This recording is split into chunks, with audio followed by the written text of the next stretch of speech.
የተወደዳችሁ የእግዚአብሔርን ድምጽ በኢቲአርት ሚዲያ የምትሰሙላችሁ እንግዲህ ዛሬ ግሩም ቆይታ እናደርጋለን። ኢቲአርት ሚዲያ ወደ እናንተ ዘውትር በዚህ ሰዓት በዕለተ ሰንበት ሰንበትን ከኛ ጋራ የእናንተ አይንና ጆሮ ሆኖ የቤተክርስቲያን ልሳን ሆኖ እንግዶችን እየጋበዘ ወደ እናንተ ይቀርባል። ፕሮግራማችን እንግዲህ ሰንበትን ከኛ ጋር ነው። ብዙ ፕሮግራሞች አሉ። የመጀመሪያው ፕሮግራም እንግዲህ የምንሰማበት ጊዜ ነው። እንግዲህ የመጀመሪያው ፕሮግራማችን እንደሚታወቀው ምን አዲስ ነው። በምን አዲስ እንግዲህ ጥቂት ነገሮች በርካታ ነገሮች ነው የሚከወኑት በሳምንቱ ግን ጥቂት ነገሮች ወደ ምዕመናን እናደርሳለን። ሳራ እስቲ ካንቺን ጀምር። ምን አዲስ በሳምንቱ?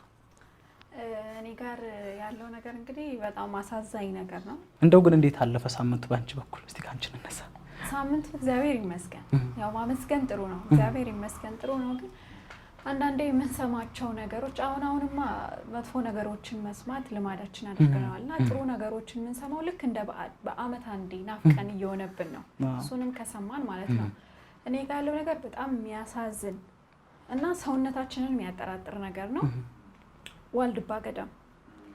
ዋልድባ ገዳም እንግዲህ እንደሚታወቀው መነኮሳቱ አባቶቻችን በቀን አንዴ ነው የሚበሉት። ጾም ሆነ አልሆነ አይሉም። ቀኑን ሙሉ ሲጸልዩ ኖርማሊ በእነሱ ጸበል ነው ያለው፣ በእነሱ ጸሎት ነው ያለ ነው። ባይሆን እንደ ስራችን እንደኛ ቢሆን አንኖርም። እንደዛም ሆኖ ግን በቀን አንዴ የሚበሉትን እህል አይደለም ማለት ጥሬ ነው የሚበሉት፣ ምግብ አይደለም የሚበሉት፣ እንጀራ ነገር አይደለም። ከ500 እስከ 600 ኩንታል ማን እንደሆነ በማይታወቅ መልኩ ተቃጥሎባቸዋል ማለት ነው።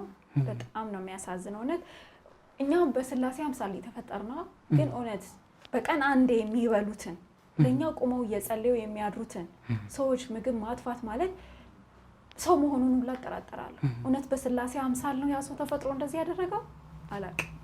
ግን ለምንድን ነው ይሄ እየሆነብን ያለው? ለምን አንዳንዴ ደግሞ ራሳችንን ቆም ብለን ማሰብ ይኖርብናል። ከማን ነው ስህተቱ? እኛ እስከ ፈጣሪ ርቀን ቢሆን ሰይጣን እኮ በጣም እየተጫወተብን ያለውና እንዴት በዋልድባ እኛ እኮ በቀን 3 በልተን ተመስገን እኮ አንልም። እነሱ እኮ በቀን አንዴ እሱንም የሆነ ሌላውን ተውትና ጸበል ቦታ ሱባኤ ስንይዝ ለሳምንት እንኳን እንዴት ነው የምንሆነው? በጣም እኮ ከባድ ነው። ለሳምንት 9 ሰዓት በቆሎ በሱ ምናምን ለመጠጣት በጣም ከባድ ነው ለኛ የሚሆነው።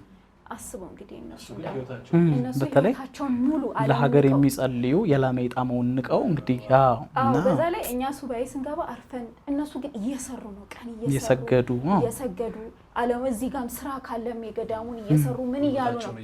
እና እነሱ የሚበሉትን ምግብ ማቃጠል ማለት ለኔ ሰው አለመሆን ነው። ትንሽ የሚከብድ ነገር ነው። በጣም የሚከብድ ነገር ነውና እነዛስ ማን አላቸው ማለት በጣም ችግር ላይ ናቸው። በዜናችንም ዘግበናል። በጣም ችግር ላይ ናቸው። ሁላችንም ልናይ ይመለከታል። እኛ በቀን 3 ተመስገን ማንል ሰዎች በቀን አንድ የሚበሉትን ጥሬ ቆሎ አቃጥሎ የሄደውን ሰው እኔ አላቅም በእውነት ማለት ይከብዳልና በዚህ አጋጣሚ እንደውም የኢቲአርት ሚዲያ ቤተሰቦች ሆነ መላ ኦርቶዶክሳውያን እንድረስላቸው። ካለን ላይ እኛ ካልደገፍናቸው ማን ይደግፋቸዋል?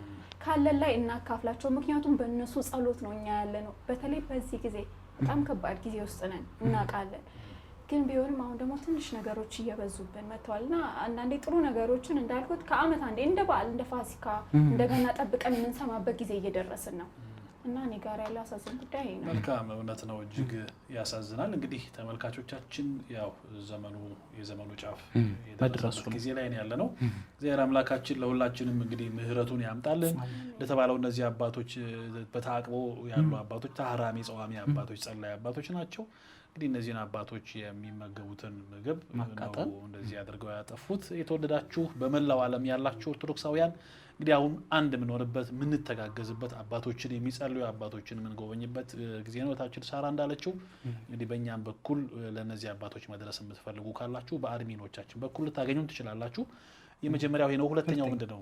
እንግዲህ ሁለተኛው ደግሞ ከዚህ ወጣ ያለ ይሁንና የጻድቁ አባታችን የአቡነ ገብረ መንፈስ ቅዱስ በተለይ ደግሞ እንግዲህ ግብፃዊ ናቸው እኚህ ቅዱስ አባት ለኢትዮጵያ ሕዝብ ግን ያነቡ ያለቀሱ እንግዲህ በዝቋላ እንግዲህ አቡነ ገብረ ማነው ዝቋላ ደብረ ከዋክብት ማለት ነው ራሳቸውን ዘቅዝቀው ለ100 ዓመት ያክል የጸለዩ ታላቅ አባት ናቸው።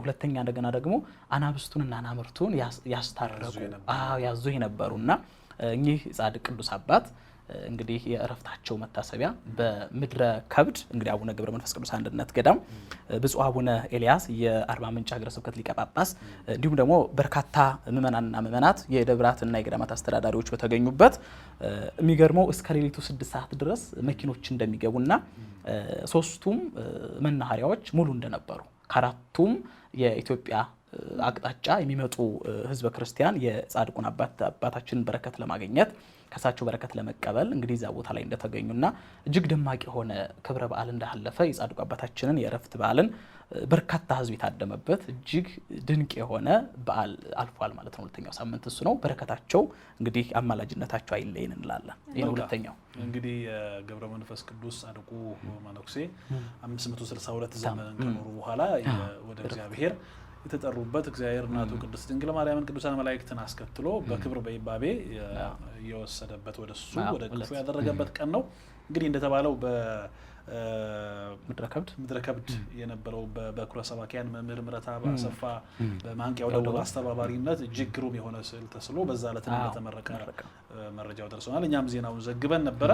እንግዲህ ጻድቁ አባታችን በበረከት ከኛ ጋር ይሁኑ። ይሄ ሁለተኛው ይሄ ነው። ሶስተኛው እንግዲህ ቤተክርስቲያን አንድ ቀን ፍትህ ከአምላክ ከእግዚአብሔር ታገኛለች። እንደው መምህር እዚህ ላይ ነብዩ ኤርሚያስም እንደሚለው ያልጠፋ ነው ከእግዚአብሔር ምሕረት የተነሳ ነው እንዳለ በተለይ የቤተክርስቲያን ልጆች በአንገታቸው ማተብ ያደረጉ የኦርቶዶክስ ልጆች በየምክንያቱ እስር ቤት በየደቂቃው ነው የሚገቡት። መገደል የሚበዛውም ኦርቶዶክስ ተዋሕዶ ልጆች ላይ ነውና እንግዲህ እግዚአብሔር እየጠበቀን ነው እንጂ በየጊዜው በየሲስተሙ ወደ እስር ቤት የሚወርድ